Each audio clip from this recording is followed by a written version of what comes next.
So I don't know who needs to hear this, but the other day I came across this video and it was basically a woman that I follow recapping her overall impression of the They Call Her Daddy podcast, where she interviewed the Rachel girl who used to date the Matt James guy.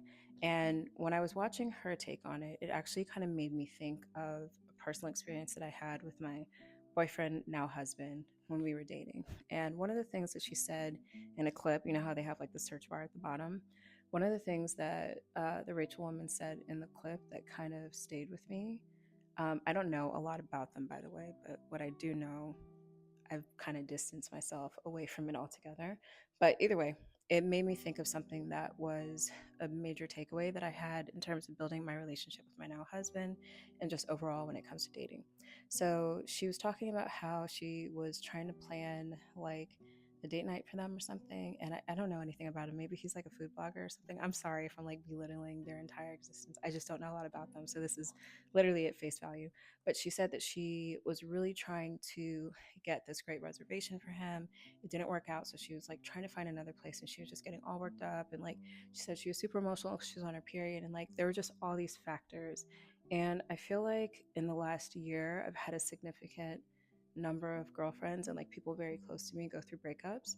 And one of the main takeaways that I have that I definitely want to share with you or anybody else who might come across this video is just that when I was dating my husband, I think I had a perception of his lifestyle. And without him putting it out there, by the way, it was just him living his life and then the way I internalized it. And I think part of that was I had the perception that whenever he came to New York, we needed to have this like mountaintop experience because I perceived that he lived like this very, very cool life. And I wanted to feel like I was contributing to that. So whenever he would come, I would have like this full itinerary and I would do all this stuff. Keep in mind, this was a me thing, not a him thing.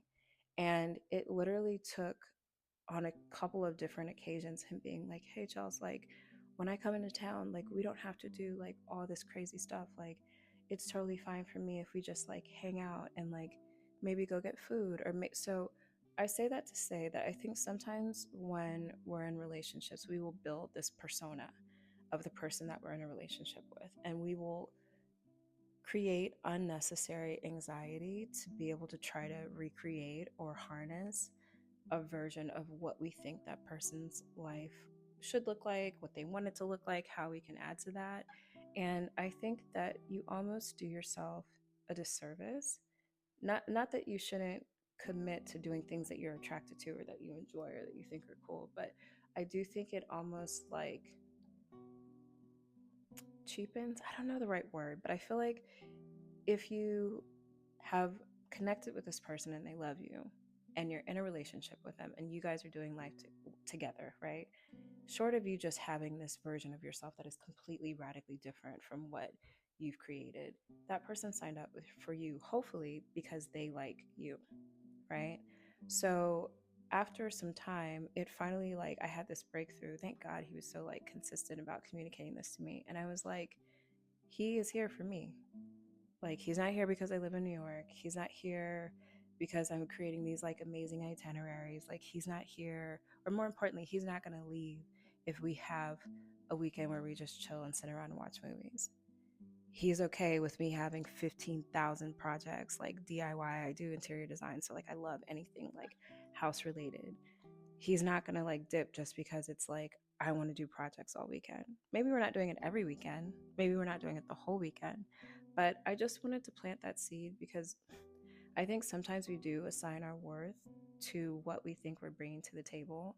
And I think I would just really like to see a shift overall culturally for women where, in general, women feel more confident that they are enough and that your value, your ideas, your creativity, what you actually enjoy doing, that's enough and that the right person will see you with just like stars in their eyes, like that little cheesy emoji, and be like, I love them. I just want to be in their air. So if you are in a relationship and you feel like you have to overcompensate, that's the word I'm looking for, to be able to hold their attention, to be able to keep them interested, one, it might be a you thing, but two, if there's anything that supports that on their end, that makes you feel like you aren't enough, that's a them thing, not a you thing. And I would really, really strongly recommend that you find somebody who will just be happy just to be in your air and love you for you. Anyway, that's it.